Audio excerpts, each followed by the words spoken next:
Hi everyone, I'm Kelly O'Horo, and this is Adaptable, Behavior Explained. Hi everybody, thanks for tuning in today to Adaptable, Behavior Explained. I'm your host, Kelly O'Horo, and today we're going to discuss the difference between reacting versus responding. And in order to have a good understanding about that, we're going to look at the brain and the brain's function. And my most favorite activity to share with clients as a counselor is Dan Siegel's hand model of the brain. So I'm going to do it with you. So you're going to imagine that your hand is a brain and that the wrist represents the spinal cord and the palm is the brainstem and the thumb is tucked in the palm, and this is all the limbic system, the parasympathetic and sympathetic nervous system, and then you've got your amygdala. And the amygdala is the alarm system for the body, and it's always on, and it determines what do I see, taste, feel, touch, sense, and it's really fast. It's on when we're sleeping, and so we can trust that the amygdala is going to keep us alert in what's going on. And so we then have our prefrontal cortex, and that is where our reasonable, responsible decision-making part comes from our brain.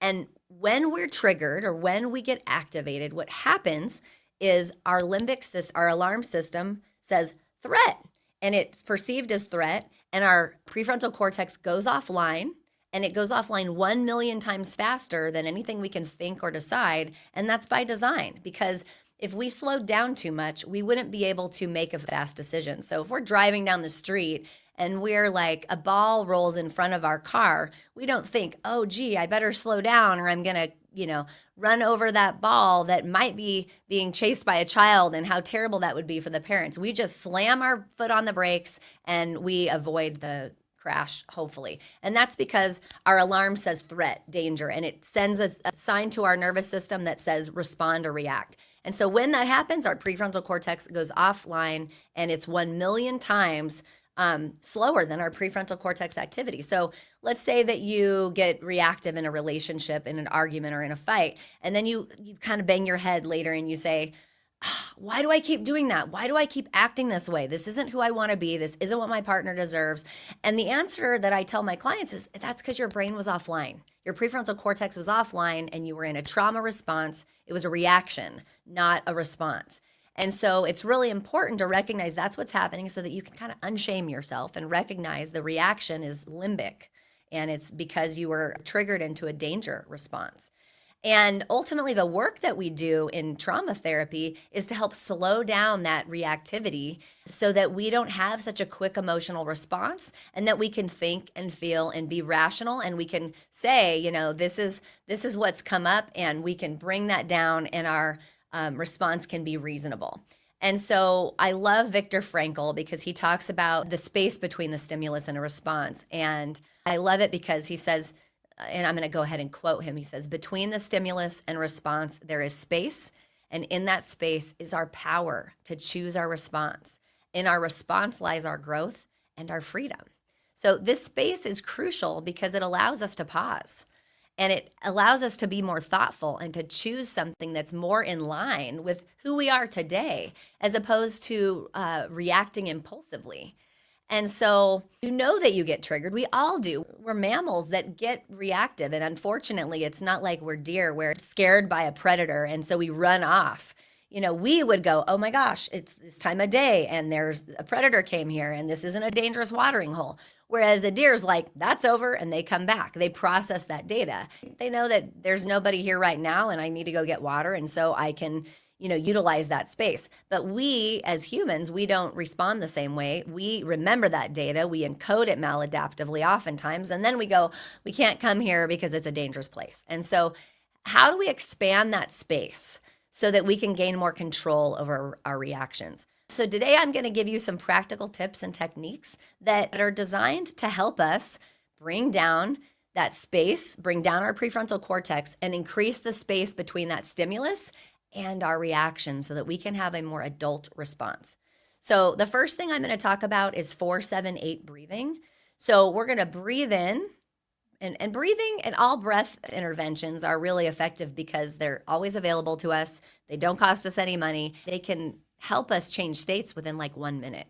And so everybody has a minute to shift states. And so 4-7-8 breath, we're going to breathe in for 4 seconds, and we're going to have the tip of our tongue to the back of our teeth when we breathe in, and we're going to breathe in through our nose. So we're breathing in for 4, and then we're holding for 7, and then we're exhaling for 8. And that 8 count really needs to be a deep breath out your mouth all the way from your belly and your diaphragm, and exhale for 8. So the first one is 4, 7, 8 breathing, in for 4, hold for 7, exhale out the mouth for 8.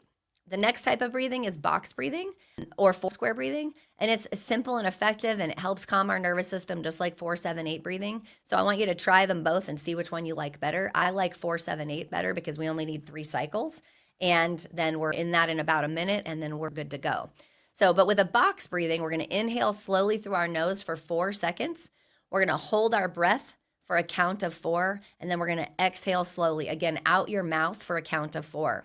And then you hold your breath again for a count of 4. So you go through the cycle like a box. And then you're going to repeat that cycle several times. Again, all breathing techniques help us regulate our breath, reduce stress, change our nervous system reaction. Now, the next thing that takes a little bit more practice is mindfulness meditation.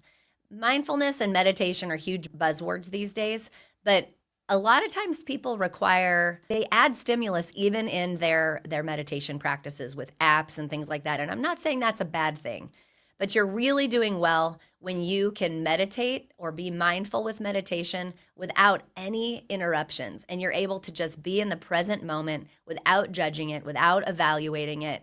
And you're able to just practice a mindful meditative practice. And a formal practice really ought to be adopted so that you can check yourself in between the stimulus and the response. And it changes the brain. There's several things that change the brain. Meditation is one, yoga is another, and in EMDR therapy, we know changes the way the brain fires data and fires reactivity. So with meditation, I'm just going to walk you through this. A lot of people figure that meditation is about, there's a lot of supposed to's. It's about emptying your mind, and that's just not the truth. So you're going to find a quiet place to sit or lie or stand. You're going to close your eyes and just take a few deep breaths. And then you're going to focus on your breath. You're going to notice the sensation of your breath. Think about the air entering and leaving your body. And if your mind wanders, because minds wander, you're going to just gently bring your focus back to your breath. And you're going to practice for like 5 to 10 minutes daily. Most people have 5 to 10 minutes daily. You know you have 5 or 10 minutes in your life to put down your phone, to stop scrolling, to stop watching so much TV, and tune into yourself. It just doesn't take that much to create those beautiful changes in the brain. So the regular practice or a formal practice of meditation helps to increase awareness.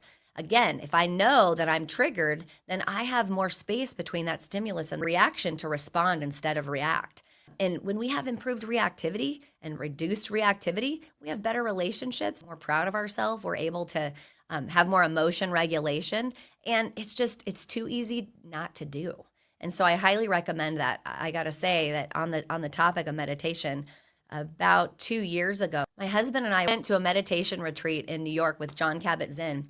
And I got to tell you, I was so freaking anxious about going to this retreat because I thought, a week in my brain, this sounds like a special kind of hell. And I actually cried when I signed up for the workshop because I thought this is a terrible thing. And I'm one who seeks discomfort. I lean into it and I'm like, okay, if I'm upset and I'm freaked out about this, this is exactly what I need to do. So of course I sign up and we go to this meditation retreat, and I'm the good student and I do the things and I'm sitting alert and I'm focusing and I'm doing all the things that they're explaining to us and practicing. Keep in mind, we're meditating like 10 to 15 hours a day. I mean, this was no joke. And so anyway, for me, being in my mind, that sounded terrible. But by day 3, I experienced this euphoria that I had never experienced before that grounded me in a space that I really never even knew was possible. And I love it so much now. I hate the days that I don't meditate. I miss it when I don't because it just creates a sense of calm and tranquility. And it helps me to just navigate the stressors of my life on the day-to-day way better when I'm practicing meditation. So a formal meditation practice, I'm asking you to start with 5 to 10 minutes. That's a great place to start. And then you can work your way up to, I do 15 to 20 minutes, 4 to 5 days a week. I wish I did more days a week, but that's what I'm currently practicing. And I think that the research shows if you can do 60 minutes a week, you're in pretty good shape. So I'm well within that. But we also have grounding techniques that you can use, and they help you stay connected to the present moment, especially during those times of stress when we get reactive. So one effective method is the 5, 4, 3, 2, 1 technique.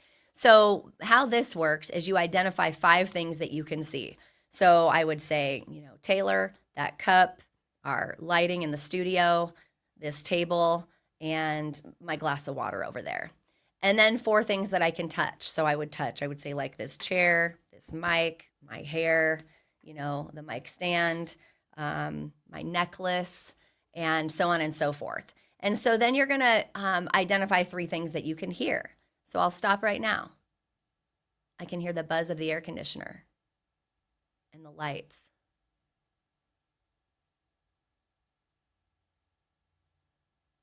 It's pretty quiet otherwise, so I can't hear a 3rd thing, but I did listen for 3. And then 2 things that you can smell. So right now I can't smell anything out here, but I could grab essential oils or smell some food in my fridge. And then you can identify something that you can taste. So maybe I'd put a mint in my mouth, or I could lick my lips. I've got some lip gloss that kind of has a taste. So you want to identify one thing that you can taste. And these techniques help us to reduce anxiety because it brings us right here, right now. And that helps us to prevent anxiety and emotional overwhelm. And those are things that help us to not react. Another thing that I want to teach you is called cognitive restructuring. It's fancy language, but ultimately it just involves identifying and challenging a negative thought that we're having. So to practice, you're going to notice when you have a negative thought that's automatic, and you're going to ask yourself if that thought is based on facts or assumptions. And then you're going to challenge the thought by considering an alternative perspective.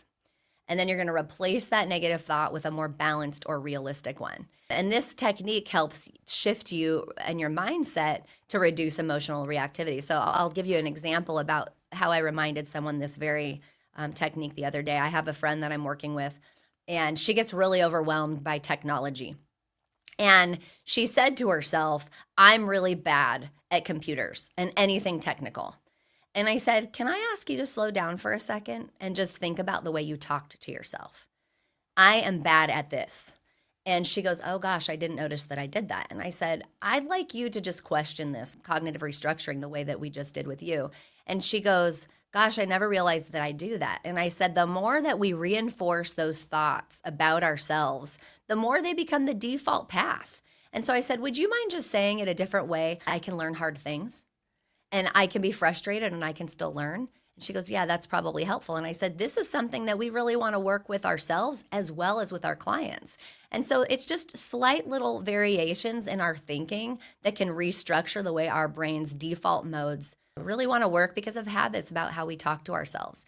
And I think this is a really helpful skill set to learn in order to change the way that we think and the pathways that are built and established in our brains.